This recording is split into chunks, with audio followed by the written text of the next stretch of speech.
Welcome to day 2. I'm Sami Kincaid with your Night Atlanta report. The Knights have a full day of activities starting right here in Mercedes-Benz Stadium. The day began with practice once again in full pads and another cold tub for recovery after they visited the Martin Luther King Jr. National Historic Site. While there, they got to hear a first-hand account from civil rights leaders.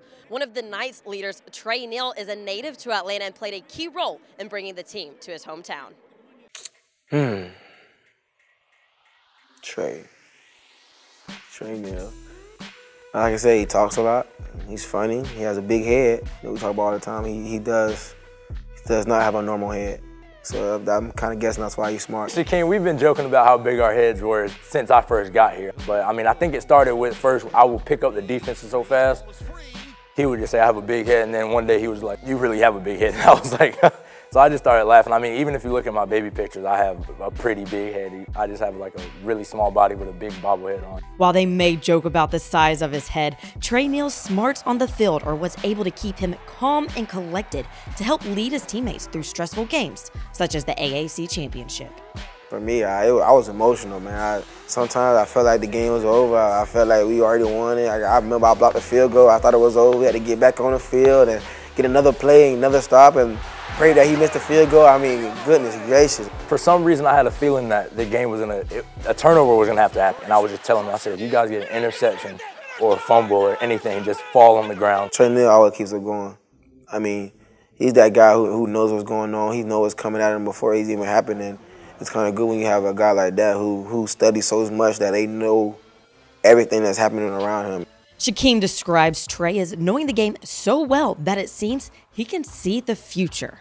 I told Shaquem, I was like, look, man, you're one of the best players in the country, and it's because your motor. And that motor starts with how fast you get to the quarterback. I was like, just get to the quarterback any way possible. And I came out fast as possible, and I seen the line shift down. I seen the tight end trying to come over, and he ain't make it in time, so I came out free. I knew I couldn't jump, so I just kept running, and that would mess him up. I mean, if I would have jumped, it kind of would have made it hard for us to make a play, but my whole thing was just keep running and don't slow down, and it worked out just fine. After Neal caught the interception, the Atlanta native knew there was a chance to go back home to play on the big stage, but he was the last one to find out. I schedule my massages every Sunday after the game, so it was kind of pre-scheduled ahead, whether I had no idea we were having like a bowl celebration. So then I'm waiting for my massage, and then I get phone calls. I'm like, why are they calling me?